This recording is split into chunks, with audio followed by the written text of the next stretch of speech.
এটি হচ্ছে আমাদের আকন্দ এগ্রো ফার্মের আরও একটি ফার্মিং সাইট। এখানে একপাশে পেঁপের চারা রোপণ করা হয়েছে, আর আরেক পাশে হচ্ছে এগুলা কুমড়া গাছ, অনেকটাই বড় হয়ে গেছে।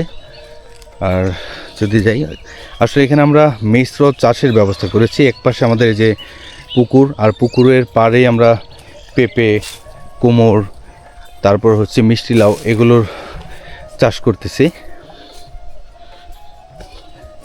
আমাদের 72% করে দুটি পুকুর রয়েছে, আর দুটি পুকুরের পাড়ে আমরা এগুলোর চাষ করেছি। আর এগুলো হচ্ছে আমাদের ইলেকট্রিক লাইন দেওয়া, অর্থাৎ পানি দেওয়ার জন্য। একটি মিষ্টি কুমড় পচে গিয়েছে। আর পাড়ের শেষ মাথায় এখানে যে সুপারির চারা রোপণ করা হয়েছে, গাছগুলো অনেকটা আগের চেয়ে বড় হয়ে গেছে। আর যদি আরেকটি জিনিস দেখে আপনাদের, এই পাড়ে হচ্ছে চোখ যত দূর যায় বিস্তীর্ণ ধান ক্ষেতের। এখন গধূলি বেলা, একদম সূর্য আর কিছুক্ষণ পর হয়তো বা ডুবে যাবে, আসরে আজান হচ্ছে। আর এটি হচ্ছে আমাদের কুমড়োর ফুল এসেছে, গাছ যদিও অনেকটা ছোট। আর এখানে তার পাশে হচ্ছে মিষ্টি কুমড়, এখানে একটি মিষ্টি কুমড় ধরেছে। এখানে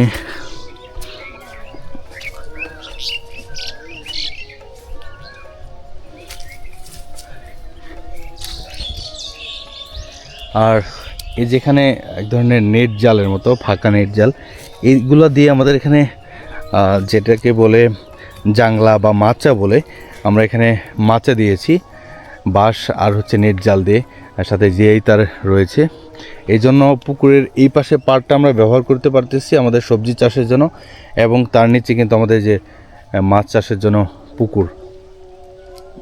এই পাশে আপনাদের যদি দেখায়, এই যে একটি মিষ্টি কুমড় ধরে আছে, ওই পাশে আরেকটি। আর এগুলো কুমড়ের ফুল চলে এসেছে, আর যদি এখনও ধরে নেই, কারণ গাছ এখনও অনেকটাই ছোট।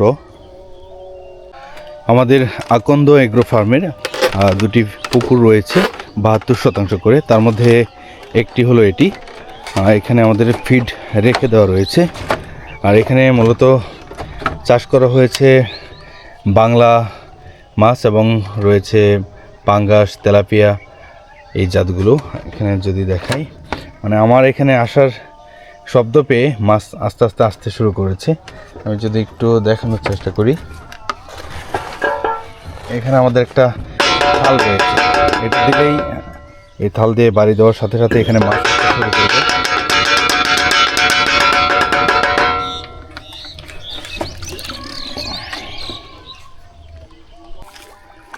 এটি হচ্ছে মাছের খাবার, ডুবন্ত খাবার। এটি যদি দিই,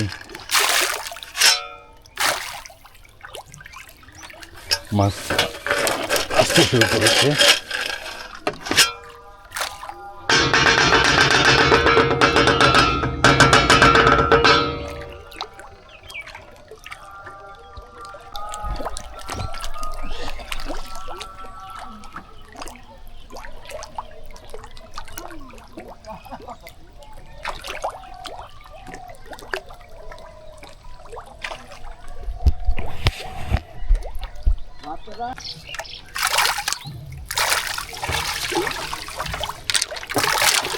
মাছ তো আগের চেয়ে অনেক কম চাপে।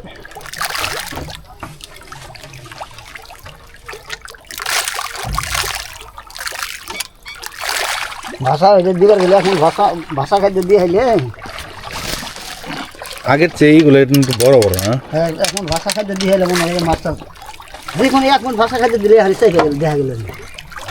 আমাদের কুমড় গাছগুলো এক ধরনের ছত্রাকে আক্রমণ হয়েছে, এই জন্য পাতা এখানে এক ধরনের পচে যাচ্ছে। কিন্তু ফুল চলে এসেছে, কিন্তু সেই অনুযায়ী আমাদের কুমড় গাছের যে একটা গ্রোথ দরকার সেটা হয়নি। আর আমাদের পুকুর পাড়ে যে উপরের অংশটা রয়েছে, এখানে আরেকটা নেটের দেওয়া রয়েছে, এগুলোতে ছিল সিম গাছের চারা রোপণ করেছিলাম আমরা, এবং আলহামদুলিল্লাহ যথেষ্ট পরিমাণ সিমের চাষ হয়েছে আমাদের এই সাইডটাতে। এখন সিমের সময় সিজনটা শেষ, সেজন্য এগুলো একদম গাছ মরে গিয়ে শুকিয়ে গেছে। যদি দেখাই, এই যে অনেকগুলো সিমেরই একদম বিচি হয়ে রয়েছে আমাদের, এই যে বিচি, সিম বিচি। আর পুকুরের এপারটাতে আমাদের ধানের চাষ করা হয়েছে। চোখ যত দূর যাচ্ছে বিস্তীর্ণ সবুজে মাঠ।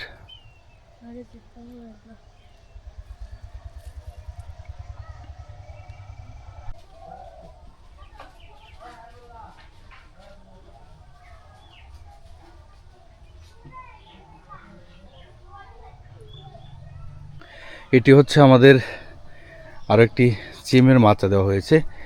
এটাতে এখন পর্যন্ত সিম আলহামদুলিল্লাহ ভালোই ধরতেছে। এই যে সিম ধরেছে, ফুলও চলে এসেছে অনেক। আর নিচে রয়েছে মিষ্টি লাউয়ের গাছ। এই যে এখানে মিষ্টি লাউ ধরেছে, এই পাশে এটি একটু পচে গেছে অনেকটা।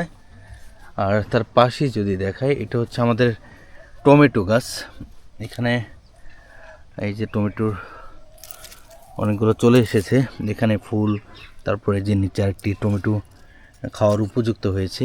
এখানে আরও বেশ কয়েকটি টমেটো। আর এখানেই আমাদের মিষ্টি কুমড়, তারপর ধন্দল, এগুলোর চারা রোপণ, বীজ দেওয়া হয়েছে। বীজ থেকে চারা হচ্ছে। যদি আরও কাছ থেকে দেখাই, এই হচ্ছে চারা। আর এখানে আরও একটি ভিন্ন জাতের